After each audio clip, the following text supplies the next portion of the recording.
Are you ready to break free from your old habits and create a better life for yourself and those around you?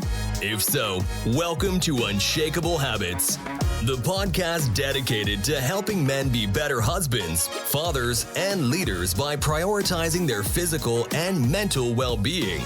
Each week, we'll look at health from a 360-degree perspective with inspiring stories and practical strategies for building unshakable habits that'll transform your life. Join Stephen Box, a board-certified health and wellness coach, and let's change the world together, one habit at a time.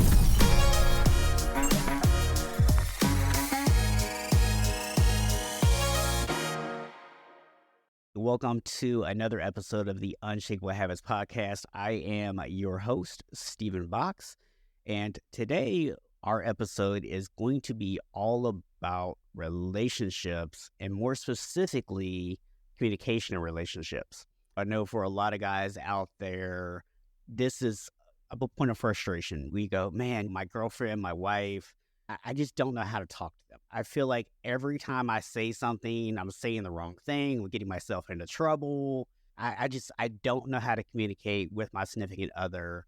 What do I do?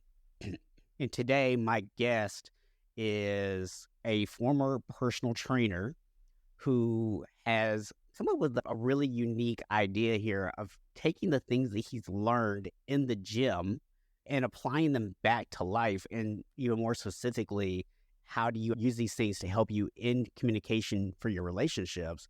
And he now coaches other men on that. So excited to introduce you today to Mr. Carl Berryman. So thank you for coming today, Carl. Thanks for having me, man. That was a beautiful way of putting it. And I know a lot of men are probably either shaking their heads up and down or laughing at the things that you said, because you're describing so many of our experience in that little beginning right there. So that was awesome. Thanks for having me, man. Yeah, absolutely, man. So tell me a little bit about yourself. Okay, so really long story short, I've been having conversations with some of my brothers as of late. Like I call the guy friends and the men friends in my life brothers. So you'll probably hear me refer to brothers all the time. I really only have two. So family's not massive or anything. One of the things we talk about as of late is, do you need to hit rock bottom in order to change? And so for me, I'm not going to say whether that's yes or no for anybody else. For me, that's exactly what happened back in 2020. And when I say rock bottom, what I mean by that is from a physical standpoint, when I looked in the mirror, I did not see what I liked. I didn't look anything like I wanted to. But when it came to my relationship, I asked myself, okay, does my relationship look the way that I wanted it to? And after having some pretty intense conversations with my partner at the time, Jenny Lee, who I'm now back together with, we actually separated for 3 months because while there was no animosity or anything like that, just there was no intimacy, there was no passion, there was no fun, excitement, communication, as we're going to talk about, wasn't there. So we ended up calling it quits.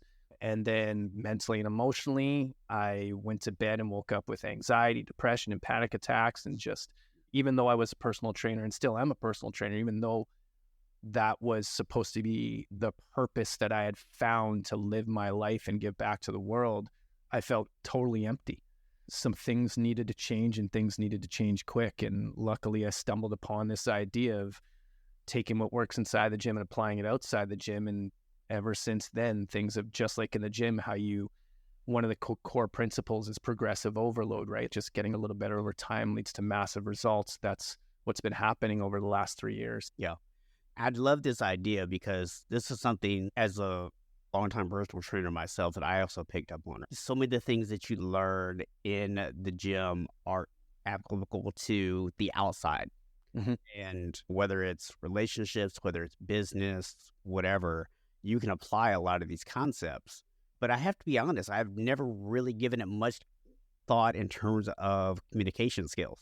Oh, okay. Yeah. And trust me, you're not alone there, because it took me a long time to figure out how to apply it to this, because when I thought about how I'm going to apply some of the principles inside the gym to relationships, one of the things that was super easy to figure out was, okay, I've got a training split for my body. Like I know, okay, today's Tuesday, so today is going to be lower body day for me.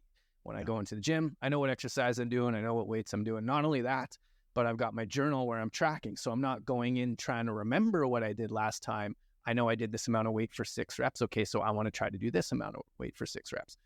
So I'm tracking all that things. So one of the things I actually started doing was tracking my communication with Jenny Lee. But the question is, how do you track communication? I think first and foremost, we need to define what communication looks like, because anybody who's been in a relationship before knows that men and women communicate differently. They just do. So one of my biggest mistakes that I used to make all the time, and I've been married and divorced before Jenny Lee as well, and looking back on that, women are very good at expressing their emotions verbally. And when they do that, they don't want solutions. They don't want solutions. Whereas we men, if we have a problem, we want it to be fixed. Don't get me to talk about my feelings. Just tell me what to do. Yeah. So guess what I was doing whenever my ex-wife would come to me with an issue? I want to jump in there and provide a solution. Yep. Okay. So I actually started tracking that stuff.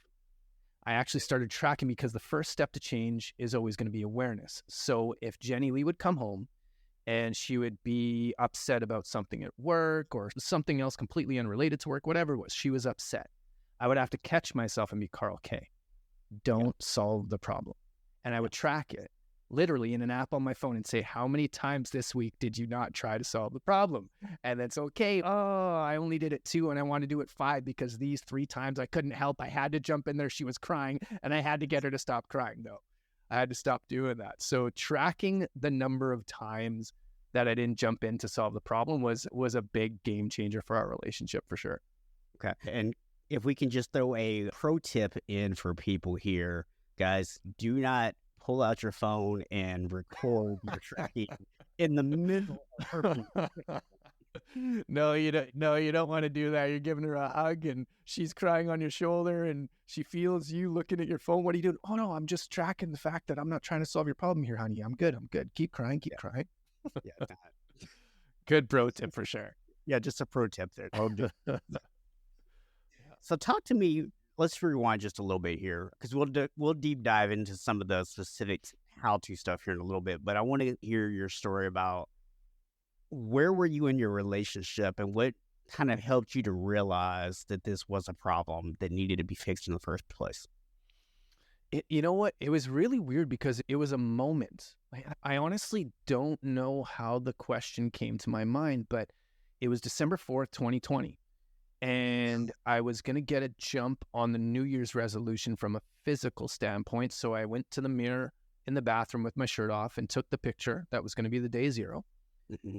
And I didn't realize that December 4th, 2019, I had done the same thing. So exactly a year ago. And those pictures looked exactly the same. There was no change, even though I went an entire year thinking I was doing everything right. And I don't know why this next question came to mind. I just asked myself, Carl, if you've been fooling yourself with regards to your body, where else are you blind to the truth?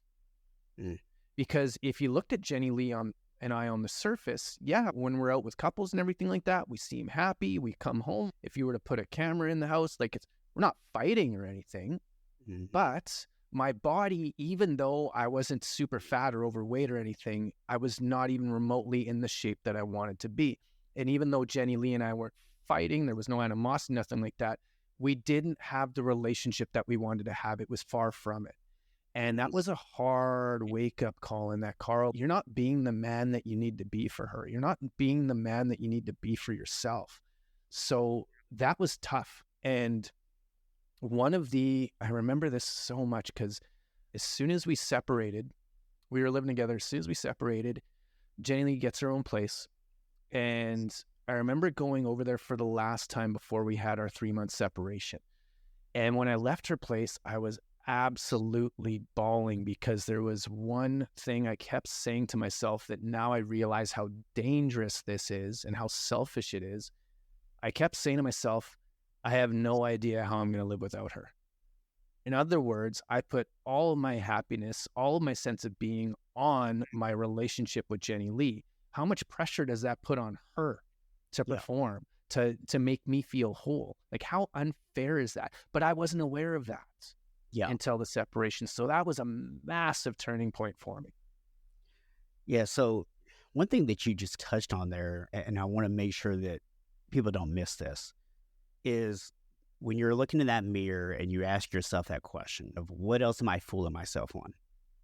And especially when it comes to your relationship and realizing that maybe you're not doing everything you can there. I think this is one for a lot of guys where it's a struggle, right? Because I hear this all the time with my clients, where when we start talking about the relationships, it's my wife doesn't support me in this.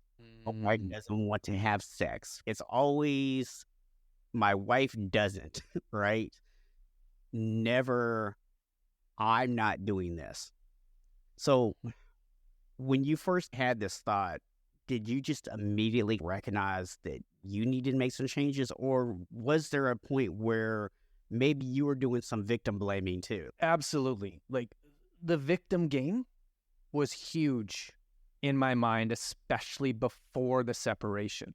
It was huge in my mind. It's Jenny Lee isn't into this. Jenny Lee doesn't do this. Jenny Lee isn't this. And it reminds me of a conversation I had on my podcast last week where I asked the guest about his relationship and something that transformed his relationship. And like all relationships, this could go with family members, friends, significant others, whatever. And he said it went from blaming them to blaming us to blaming me. Blaming them to blaming us to blaming me. Because let's face it, one of the things I think that causes us the most stress in any area of life is trying to control the uncontrollables. And I can't control Jenny Lee's behavior.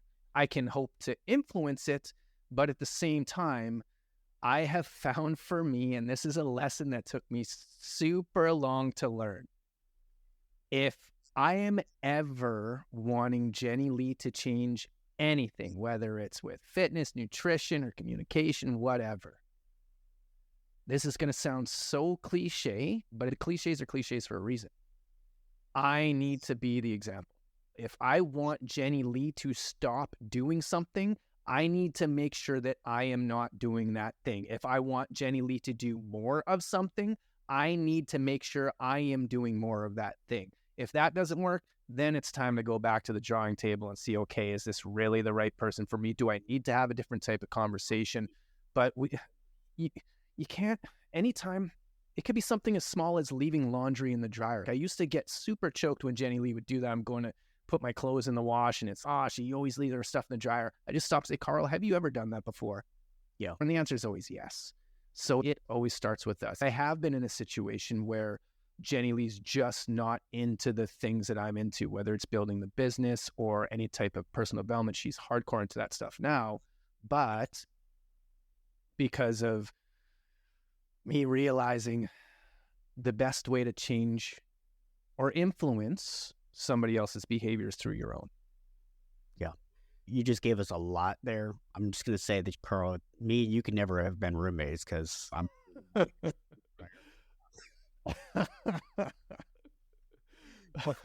But you just gave us a lot to unpack there, right? Because I think you hit on a couple of things that is really important here.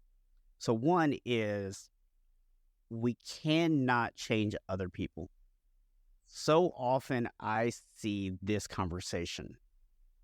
My wife told me that she wants me to do more stuff around the house. And she wants me to help with the kids, help the dishes, help cook, whatever. And I did those things and I'm still not getting sex. So I'm not doing those things anymore. And It's like, you were doing those things strictly to try to change someone's behavior. So I love the fact that you pointed out, we can't change someone's behavior. We can hope to influence it, but we can't change it. You have to do the things that you're going to do because they're true to who you are. Because it's the things that you want to do. When you're doing things to help around the house, you're not doing it because it's going to turn into sex or because it's going to get you a pat on the back. You're doing it because you love your significant other and you know that makes them happy. That's why you're doing it, right? But if you're doing it because you want something out of it, it's probably going to backfire on you. Absolutely. And I love what you said there about it needing to be about you being true to who you are, because when Jenny Lee and I separated for those 3 months back early 2021, my number one goal there that I took away from this idea that I cannot live without Jenny Lee and therefore my happiness is dependent on her was to do everything I could to make it such that I never needed anybody. I could want somebody, but I wouldn't need anybody. So after 3 months when Jenny Lee and I spoke again, which happened by accident, interesting enough, it was funny. But when we discussed the possibility of getting back together, I didn't know if I wanted to. I didn't know if I wanted to because I was so happy on my own, because I really went out of my way to do things for myself that represented me loving myself. So it just so happened that she was doing the same thing. So an agreement we've always had is that the only time we'll really break up is if we feel we're not expanding as a couple and individuals. If we feel like one of us is holding the other back or the other one's just not living up to their end of the bargain, right? And that's just not happening and hasn't happened since. Don't get me wrong. The one thing that I don't really like talking about, just all the good stuff about our relationship is it's not like we don't have bad stuff. It's not there aren't days where I come home and say, oh man, is this really the way that it is? But I know that's about me. That's about me, not about her. So really focusing and staying true to yourself, because what you said there with regards to not doing something for the sake of hoping to get an outcome or changing somebody, but rather as you just being true to yourself, that's really step number one when you think about it, is just, it's amazing how much more attraction there will be. And this has been my experience anyways, how much more attraction there will be on every level from your partner when you are stepping into the truth of who you are unapologetically. Yeah, something else, you didn't explicitly say this, but it tied into what you were saying. One of the things that I talk about on my website is this idea of helping men to become better fathers, better husbands, and better leaders. And a lot of times when people hear that word leader, they instantly think if they own a business, that they're a leader in their business, or maybe they're a leader at their job. But I think equally important, if not even more important, that people don't talk about is your role as a leader in your household. Mm-hmm. And you just really touched on this, because being a leader doesn't mean that you have to make all the decisions. It doesn't mean that you sit on the throne and rule the house. What it means is that you have an understanding of who you are, and you are living that truth. And when you do that, my experience has been that your wife, girlfriend, whatever, will automatically follow your lead, right? Because she recognizes that you are stepping out in confidence, that you are being true to yourself. And she can see that. That is an incredible point, because two things. Number one, really hard to lead others from a place of integrity when you're not leading yourself. I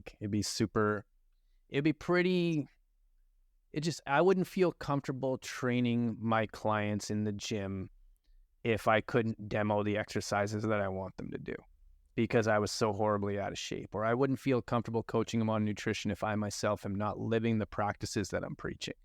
And when it comes to leading the household, I would find it very difficult to lead anybody else if you're first unable to lead yourself. And what you touched upon there, Stephen, was so good with regards to awareness is always going to be the first step in change, like becoming aware that change needs to be made. But from my experience, the number one pillar is self-awareness. So, for example, I'll have a conversation with one of my brothers. Oh, I did this, or my wife said this, and she wants me to do this, so I started doing it. And just like you said, Stephen, she's just still not responding. I don't get it. I don't know what she wants. Okay, is this something that she's done before in the past, or is this just a complete out of the blue thing? No, she does this all the time. Okay, if she does this all the time, then maybe it's time to take a look at how you're responding to what she's doing, because she's going to keep doing that. Like, you need to accept right now, she's not going to change. Right. She's not going to. So you need to be able to figure out some way to manage your reactions, go from reacting to responding. But one of the pieces that I think is super, super critical that gets played under the radar a lot is with regards to fitness inside the gym. Every single one of my classes, when I have multiple classes, especially, or multiple person classes, especially when I have new people, I always talk about level 1, 2, 3. So level 1, come in, take it nice and easy. Like, just learn the movements. Don't look around you and see the people that have been coming for 10 years that are just crushing it and compare yourself to them, because you're not ready to play at that level. So go for level 1, something nice and easy so you don't hurt yourself. Level 2, after you've gotten a little bit more comfortable, dial it up when you can. But then when it starts to get to the point where, this is going to be a bit too much, dial back. There's nothing wrong with that. And then level 3 is, okay, I've got this down. My form's good. I understand how this is supposed to work. Now I'm going to give it. We never apply that to our relationships. So like a level 3 would be, okay, right after this podcast, going and sitting, if you're not in the habit of having conversations with your partner on the regular, and you go, oh, I listened to this, I can't remember his name, something Berryman and Steven's podcast, and they were talking about having these conversations that we really need to get deep in conversations. Let's go do it. That is going to freak a lot of men out. That's if you can only deadlift 2 plates, putting on 5 plates on each side. That's insane. Why would you do that? So men need to figure out what their level 1 is and start there. Yeah. Just start there. Yeah. It will also freak your significant other out. Yeah. Yeah. And not in a good way, because you're going to give her exactly what she's been asking for you to open up, but she won't be ready for it if you just fire hose her. It doesn't work that way. Yeah. So let's talk a little bit about that. Let's say that I'm a guy, I've never really been able to open up. I'm very frustrated in my relationship. I don't feel like my significant other is meeting my needs. And I'm just really at that point where I'm throwing my hands up in the air and I don't know what to do. And maybe I'm even at the point where I want out of the relationship. But like you said, you found yourself in that situation of, I'm at that point where I don't know how to live without this person. So I'm afraid to leave, but I'm not happy. And I'm super frustrated with all these things because I have no idea where to start. Mm-hmm. What does level 1 look like? So it's interesting that you bring this up, because I just recorded a podcast episode yesterday and I talked about this. One of my really good brothers was talking about how men typically are meant... We've been talking about leading. Men are meant to lead. We're meant to be the forceful type. We're not meant to show emotions or anything like that. But in a successful relationship, you need to be able to hold both sides of that coin or play both sides of that. So he said, like an offense, defense kind of thing. So he said, you know what, if an intruder comes in the house, I've got to be the first one there. I got to protect my wife. I got to protect my kids. I have to be that guy who can be there with anger, with rage, whatever. But when my son comes home from school or my wife comes home from work and they're beaten down, they're feeling super hurt, I need to be the one who shows compassion and love and holds that space for them. Yeah. So we talked about that, and getting to your question in terms of what a level 1 looks like. If we want to learn how to communicate better with our partners, if we want to learn how to hold space for their emotions without jumping in with solutions, level 1 would be to just listen to how other men are doing it. That's it. Don't even do anything yet. Just listen to how other men are doing it. Listen to Steven's podcast, listen to whatever, read a book, whatever. Yeah. Level 2 would be, now you need to start communicating with yourself. Like, you need to figure out, and that's a really simple way to do that, is just journaling. There's a reason why every single coach recommends journaling, because it works. So journaling with yourself. So just writing down your feelings and seeing what it's like to actually get them out on paper.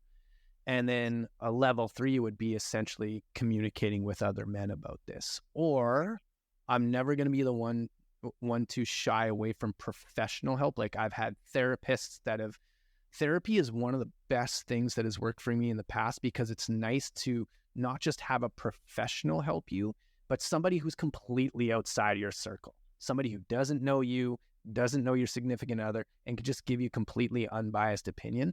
That would be like a level 3 going to that. But level 1 is just listen to other men who are going through the same things. So number 1, you realize you're not the only a-hole out there who is doing the things that you're doing and everything like that. But also so that you can realize, okay, these dudes have been in my shoes and they've somehow made it work. Okay, maybe there is hope for me. And hope's always a starting point. Cool. So one thing that you pointed out there that I love too is this idea of working with someone else, right? So whether that's a therapist, whether it's a coach, whatever, because I think this is also a great place to start to learn how to communicate. Mm-hmm. Now, you have to be careful about who you hire here, because there are coaches out there that don't know any better and just will tell you, go do this and this, without really talking to you, without really seeing what you're about. But if you can find somebody who is really good at asking you questions and giving you space to communicate and not judging you, not trying to just hand you a solution, not trying to fix things, but is really just like getting more detailed and asking the questions and things like that, this is behavior that you can start to model. Right. Now, don't model it exactly, because your wife or girlfriend or whoever also doesn't want you to have a therapy session with them. But Exactly. It will teach you how to get out of that mindset of, I need to solve everything. And it will get you into the mindset of getting curious about things. Right. Yes. Yeah. So that word definitely needs to be emphasized. Curious. Yeah. Like being curious is so big when it comes to communicating effectively in relationships, because it's funny, especially since I gotta be careful how I phrase this. I don't want to say, I'm getting away from saying I've battled with depression for a long time, because I've just come to the point where I don't see depression as a bad thing anymore, just because I know every single time I get into a really dark place, like it's just something amazing always comes from it. Like I always come out stronger. It's no different than the pain inside the gym. And speaking of which, this is another strategy that was, it blew my mind that this eluded me for so long. Imagine somebody comes to me for a personal training session. I'm like, okay, we're going to do an assessment. Let's see how many push-ups you can do. And then they go and let's say they do 15 push-ups. Okay, you got 15. Okay, so going forward, I know what I'm working with. So I know maybe the next step is to get us to 20. And yet the next workout, they come in, and as soon as they get to 12 reps, I see them starting to struggle, and I tell them to stop. And they're like, what are you doing? Like, I thought the goal was to get to 20. Yeah, but you were starting to hurt, right? Like it was getting hard. So I stopped you. Yeah. Like, they would fire me in a second, because they came here for that, because they know that there can be no progress without discomfort. And yet in our relationships, the moment discomfort kicks in, we either avoid I used to do this all the time. Walk away from the conversation, just ignore it, and then wake up the next morning, pretend it never happened. And that just, one of my good friends the other day, what did he say? He said, the things we ignore don't get forgotten, they get built upon. They don't get forgotten, they get built upon, which means it's like an injury in the gym. Yeah, okay, my back's hurting. I don't need to go see physio. I'll just do this and I'll modify this. Guess what?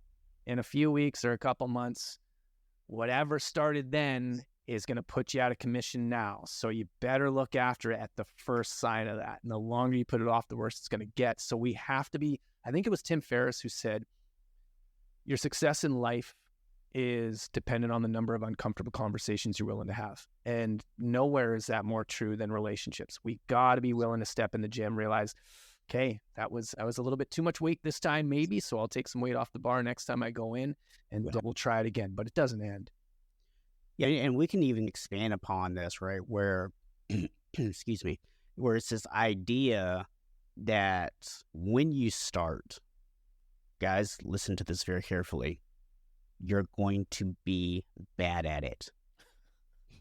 Okay? It's like when you first walk into the gym and you start working out, And like literally you're just going in. You have no idea, excuse me, what you can lift, right? You're going to pick up some weights and they're going to feel super light and you're going to be like, this is way too easy. And there's going to be other weights you're going to pick up and you're going to be like, I almost died, right? That was probably dangerous, right? Yep.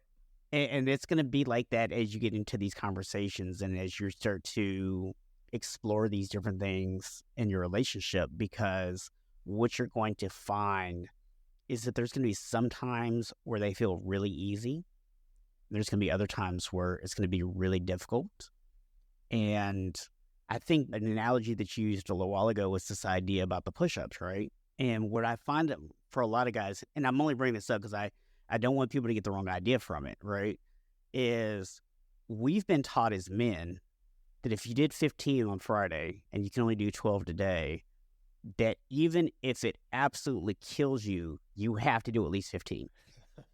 And there's a difference between your brain telling you to stop at 12 and your body telling you to stop at 12, right?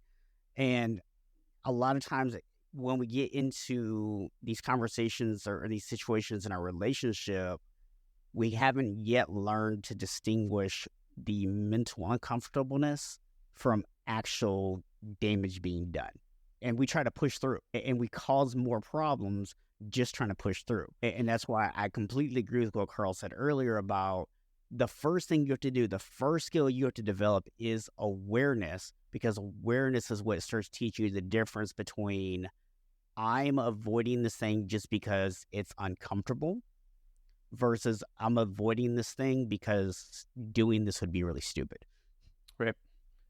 You bring up an amazing point there, Stephen, because I never really thought about it that way before in terms of so say, for example, I'm going on week number 6 of the strength training program now. I'm going to be doing strength for the next 6 months.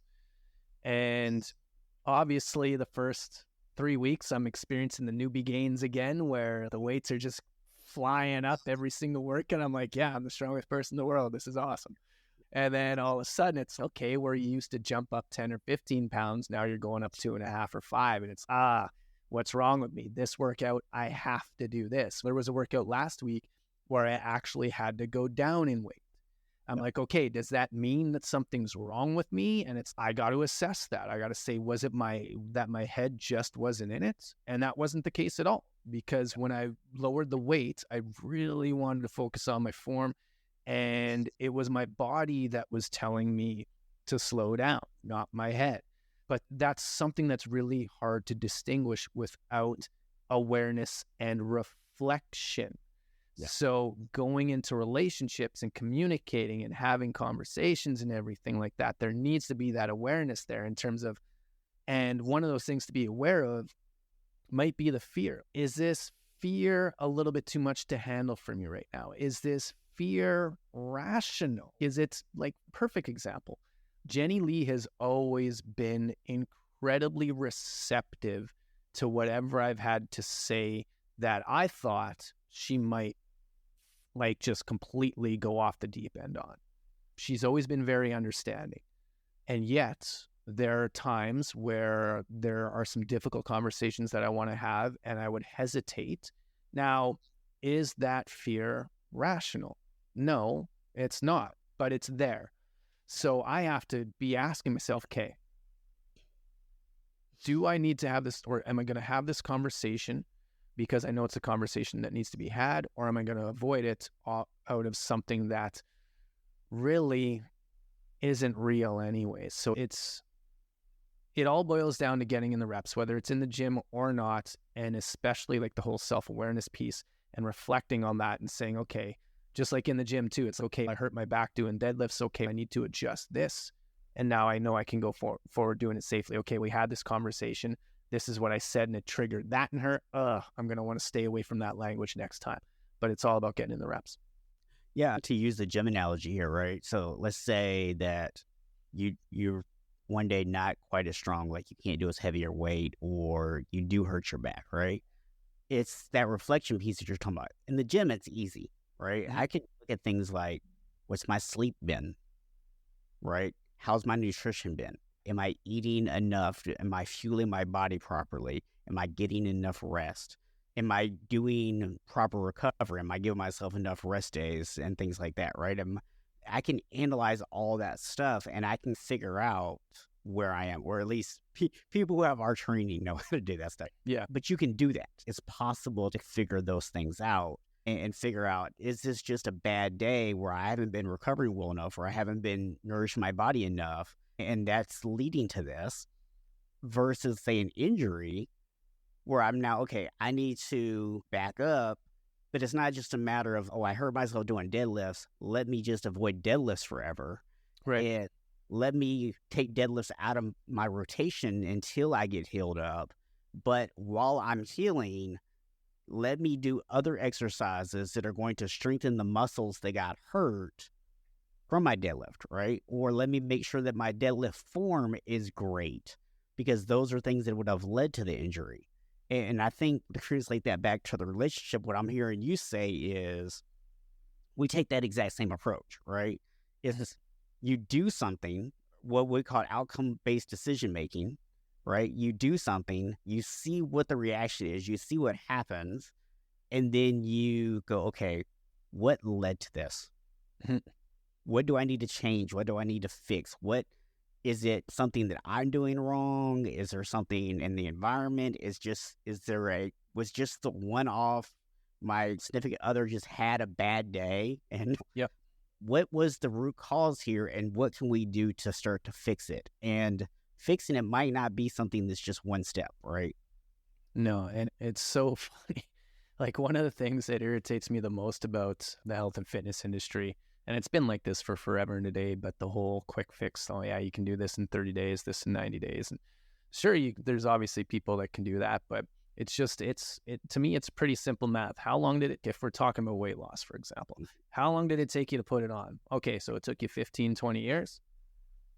That's probably going to take longer than 30 days to get it off then, because we got 15 to 20 years worth of habits that we need to look at before we can even contemplate looking at getting off that weight, right? Because yeah, sure, we can help you get it off in 30 days, but those habits are going to come creeping back in, so we need to do that. But I love what you talked about there with regards to like the injury piece of it. Is this something that I need that's just hurting a little bit, or is this a legitimate injury? Because in relationships, if it is a legitimate injury, then you're probably going to want to see somebody professionally who can diagnose that injury, help you find out what that root cause is. Because trying to find it out on our own, oh man, you got to be willing to put on some serious reps to make that happen. Whereas if you listen to guys like Steven, if you listen to guys who have been in the game for a little while in terms of relationships and coaching and things like that, it's okay. Just like if somebody is having an issue with their squat, I can watch a few reps, boom, tell them, okay, this is what you need to adjust, and instead of them having to try to figure it out on their own.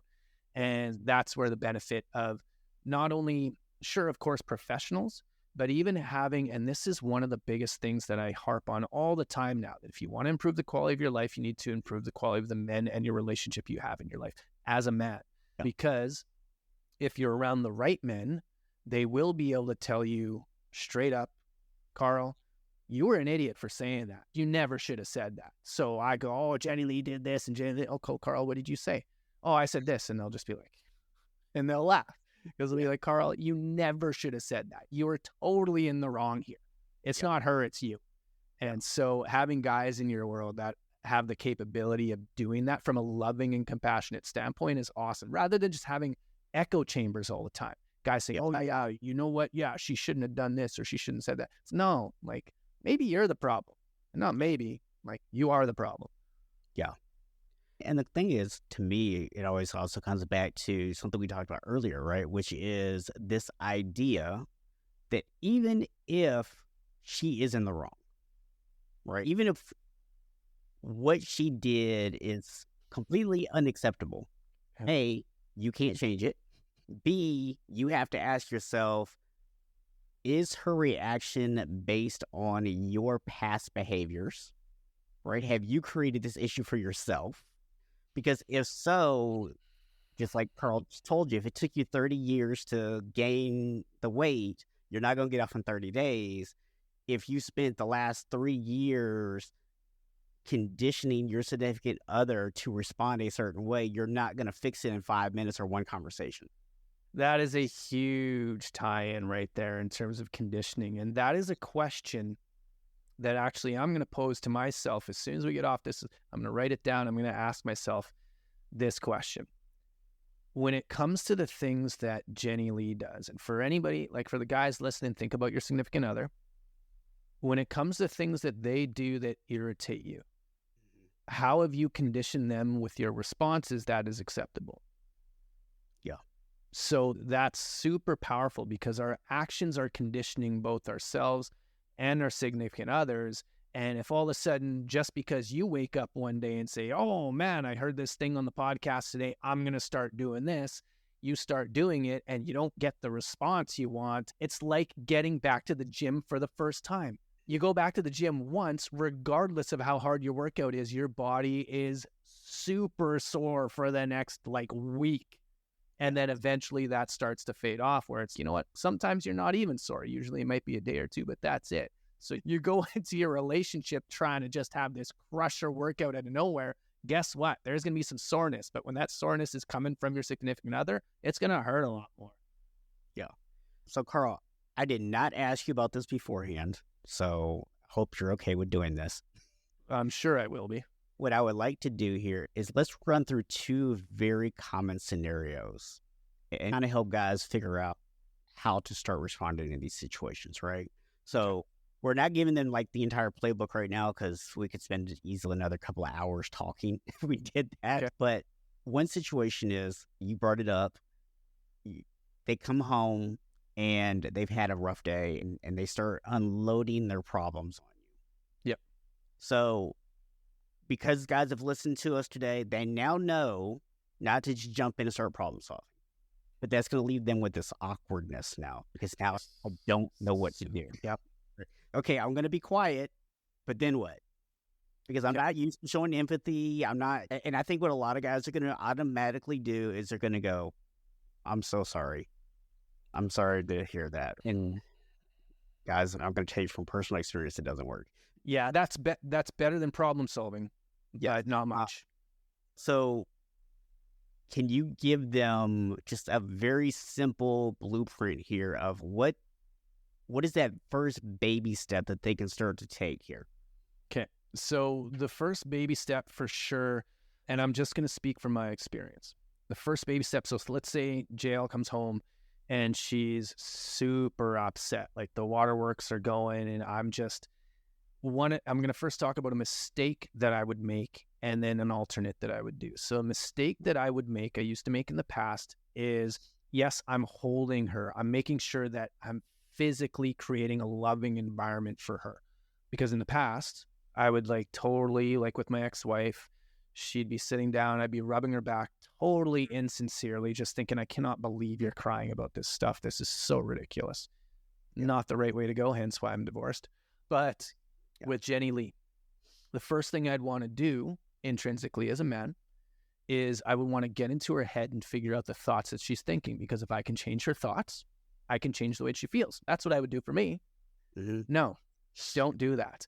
Right. So the first thing I'm doing is I'm making sure I'm holding that space for her, physically holding her, whatever it is, whether it's rubbing her back, just giving her a hug, whatever. That is step number one. Mm-hmm. Step number two, what I've found with Jenny Lee works really well is validation. So we want to validate the way that they feel. Now, what does that look like in practice? So if Jenny Lee comes home and after she's been crying and talking through the things, eventually she'll usually say something along the lines of, I know this sounds stupid, but I'm going to let her know that it doesn't sound stupid and here's why. And then I list off an example how I have acted completely irrationally in the past before, because I have. So they're thinking their behavior is irrational and they want validation that it's not, even though they're not asking for that. So validating how they feel is huge. And then really my number one job, what has worked with me so well with Jenny Lee, is I now assume the identity of being her rock. So what does that mean for her? That means that I just need to bring her back down to a calm place as much as possible. She's on the ocean, driving the ship, or it might be, let's go back to the gym. She's on the bench, she's getting ready to do bench press, and she's pressing the weight. It's the last rep. She can't get it up. I'm there to spot, not lift the weight, but spot just enough so that she can re-rack it herself. So I'm not going in solve the problems. I just want to re-rack, help her get the weight up to re-rack it. And the way that looks like is just, if you want your partner to calm down, provide a calm environment. Really that simple. I say simple, but that doesn't mean easy.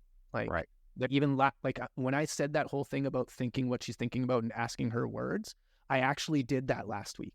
And then I caught myself right away, right after I said it. I was like, oh, Carl, you shouldn't have said that. So then I just went back and just took that away. And yeah, that takes some time. Yeah, it takes a lot of practice and you will slip up, yes. Something you just touched on there that I think is super important to highlight. Guys, think about this for a second.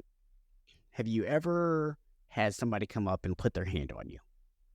Or it could be like they put their hand on your shoulder or they wrap their arm around you or whatever, right? Imagine someone that you're really close to. Could be your significant other, could be a family member, whatever, right? Somebody you're really close to. Just think about how you feel in that moment. And by the way, I forgot to mention this earlier, but we talked about it, and I just want to kind of slide this in here. For every guy out there that goes, I'm a guy, I don't have emotions, I don't think about my emotions, I don't talk about my emotions. If you acknowledge anger, then you have emotions and you talk about them. Because anger is an emotion. So put that out of your head, okay? So think about the way that makes you feel when that familiar person touches you. And then think about when an unfamiliar person touches you. And think about the difference in how those feel. So Carl pointed out, like, rubbing his ex-wife's back very insincerely. Guys, I'm going to tell you, she could tell. Yeah. It felt different to her. And that's why don't do things just because, right? This isn't a checklist. I know there's a lot of guys out there that love their checklist, right? Tell me what to do. I'll take off the box. I rubbed her back. I held her. I don't know what the problem is, right? You weren't sincere in it. You weren't doing it because it was the right thing to do. You weren't doing it because it was what you wanted to do for her. You did it because you thought that's what she wanted and you thought it was going to get a certain reaction. That's the key. Super key. And that makes me think of one more important thing. Even though I was doing all those things for Jenny Lee, ironically enough, I was being 100% selfish there. And here's what I mean by that. For me, I have found that my level of happiness and fulfillment in life is 100% in relationship to me living with integrity and fulfilling who I feel I am as a man. So one of the things that I do in my journaling experience every morning is it always ends with an I am statement. I am this. So inside of my relationship, today's Tuesday. So Tuesdays are always relationship health and fitness for me. And so my I am statement today was, I am the king my queen and I deserve. I am the king my queen and I deserve. So as much as it's cool that I can calm Jenny Lee down and provide that safe environment, I feel proud when I do that. Like, I feel like I'm being the Carl that I know I can be. Yeah. So yes, I do love Jenny Lee and I want to support her to every end. At the same time, my number one priority, and she's very well aware of this, is me fulfilling my purpose in whatever way, shape, or form that looks like. And in this scenario, a king isn't, how I've defined it, somebody who will come in and provide solutions. It's somebody who will create the environment where solutions can be found by the other individual, whether that's a man or Jenny Lee. So even though I'm doing this for her, it's really all about me. And you've talked about that so many times, Stephen, in terms of not doing things for the sake of just trying to get the other person to change or do something. No, this has to be about you, being authentic to yourself. And then it's so amazing when you let go of that stuff, how all of a sudden it comes to you, even though you weren't even necessarily looking for it. Yeah. So one other scenario I want to touch on here, the other common scenario that I think a lot of guys are going to find themselves in. So we just talked about when she comes home and something has happened. Yep. But what about when the something is us? Oh, that's a gooder. Okay. So let me think of a scenario where the something was me. Oh, man. You didn't do something that you said you were going to do, whatever, right? Yeah. Yeah. So that one's more so the way that I like to look at that one. Again, we're going to go back to the gym. If I'm doing something stupid, it's almost going into the gym and just loading the weight up on the bar that you were going to use for your heavy sets without warming up. Without warming up, like you just go in there, you are going to hurt yourself. You don't want to do the warm up. You know what? Maybe a couple sets of this and then get right at it. No. So me being able to manage when I've done something wrong is all about what I've done previously to prepare for that. I know guys want to have an answer. Oh no, just do this one thing, do X and it will lead to Y. Guess what? There's quite a few letters in the alphabet before Y. Yeah. And you need to tackle those things ahead of time. But to answer your question more directly, when I do something wrong, and now I'm thinking about something I did. Oh, it might have been Saturday. Yeah, it was Saturday. No, it was Friday.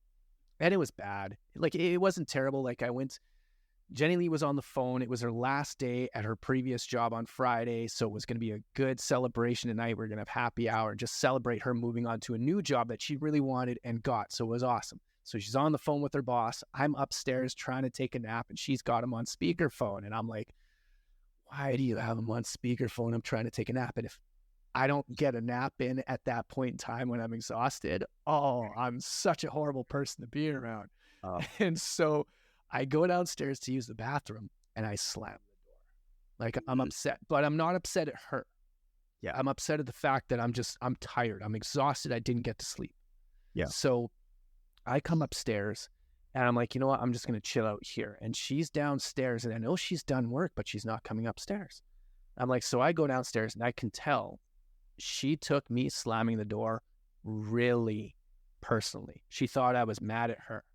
Yeah. So what I should have done in that situation that I've done in the past, it actually worked out pretty good because I wasn't mad at her, was go down and really explain. Actually, now that I think about it, I did do this. I went downstairs and I explained to her, listen, I slammed the door. It wasn't because you, it's because I'm exhausted and I was tired. That was it. Like, it didn't have anything to do with you. So really long story short there, the quicker you can own the fact that you were in the wrong, the better. Never expect your partner to do that. Don't ever expect your partner to do that. But if you want them to start doing it, the sooner you can own up to where you're wrong, the better. Yeah. Yeah, I think taking ownership is important. And you could even maybe in that situation have shared and said the fact that you had the phone on speakerphone, it was preventing me from taking my nap, is what frustrated me. Mm-hmm. But I should have just came down and like gave you like the wave and can you take it off speakerphone and try to sleep versus slamming the door like a child, right? And here's the thing. What you talked about there is try to put the fire out before there's a fire in the first place. Yeah. So I know we've been together for now, including that separation, like 9 years. I know there's things that she does that I'll never understand that she does that used to irritate me. Yeah. So why am I surprised when those things happen? But on top of that, why am I not taking measures to not allow those things to happen? What can I do on my end to prevent the things that might irritate me? Like, she's putting out landmines and I know exactly where they are. Why don't I go pick them up before I step on them?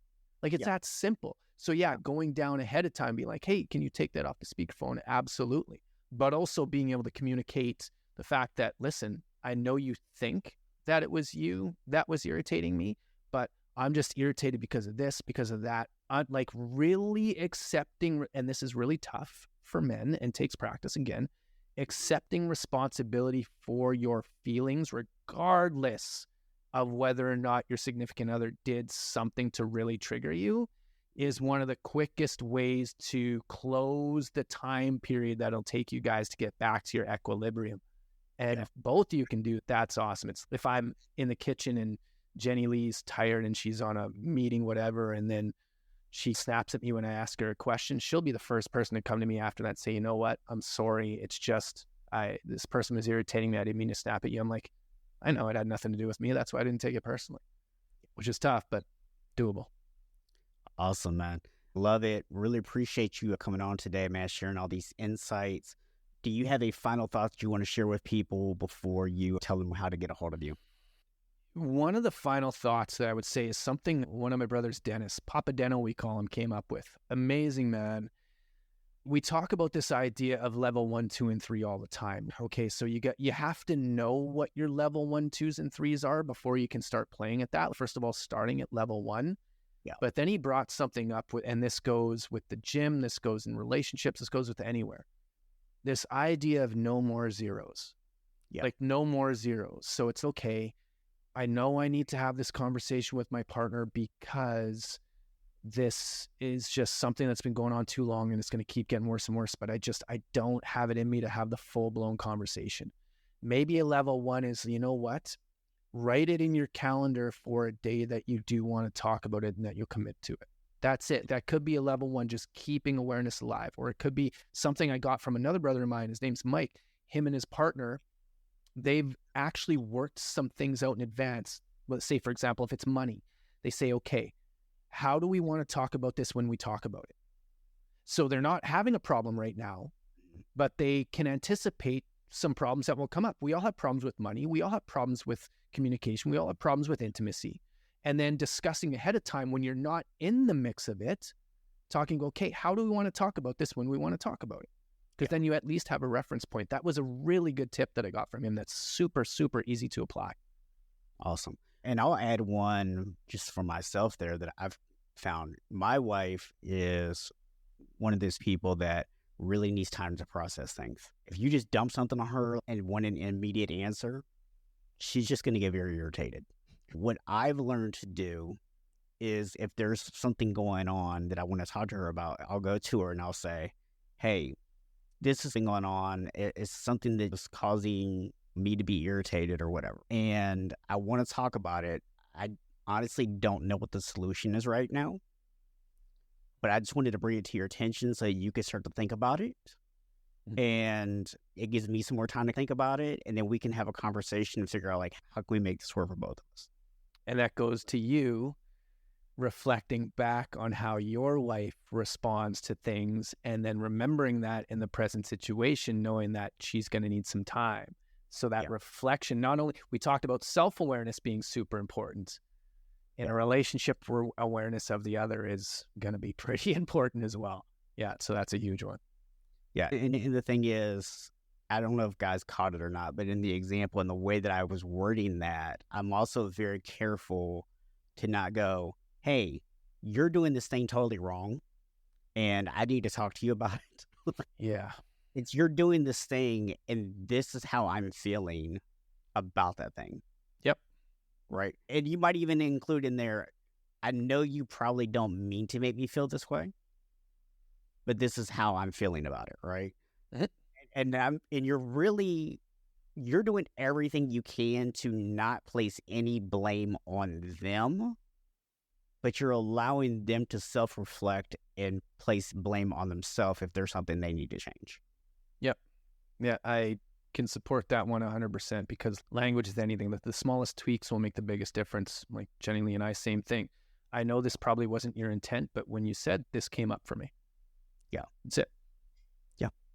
So awesome, man. So if someone is listening to this entire hour plus of our interview today and they are thinking to themselves, this is really great stuff. I learned so much today. I love this, which I know every single person who's listened has walked away with that today. But if they're thinking to themselves, but I have no idea how to do this and I need help, how do they get a hold of you? Instagram's the best way to go. It's at Ignite the Impact. And on there, it's funny, on March, what is it, the 21st, I believe. Yeah, the 21st, I'm actually having a relationship masterclass that goes over all of these things, a lot of the things that we talked about here now, some of the tidbits you've given me, I'm most certainly going to add there for sure. But at Ignite the Impact, because there they can get, if you want to work on your self-awareness, I have a journal on there, a free digital download you can download to start just getting aware of how you communicate with yourself.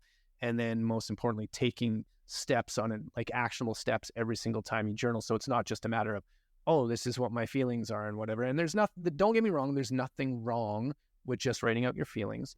I've just found for me, if I can actually find steps, small steps to take as a result of getting in contact with my feelings, then it's just all that much better. Yeah, just hit me up on IG and I'm more than happy. I do free coaching calls too. So if anybody wants to hop on a coaching call, that's totally cool with me. Awesome. Appreciate you very much for coming on and sharing your insights today, Carl. I just want to remind everyone that while none of us are born unshakable, we can all become unshakable. Thank you for listening to the Unshakable Habits podcast with Coach Stephen Box. Be sure to hit the subscribe button and help us spread the word by sharing the podcast with other men. If you're ready to create unshakable habits, you can learn more and connect with us at unshakablehabits.com.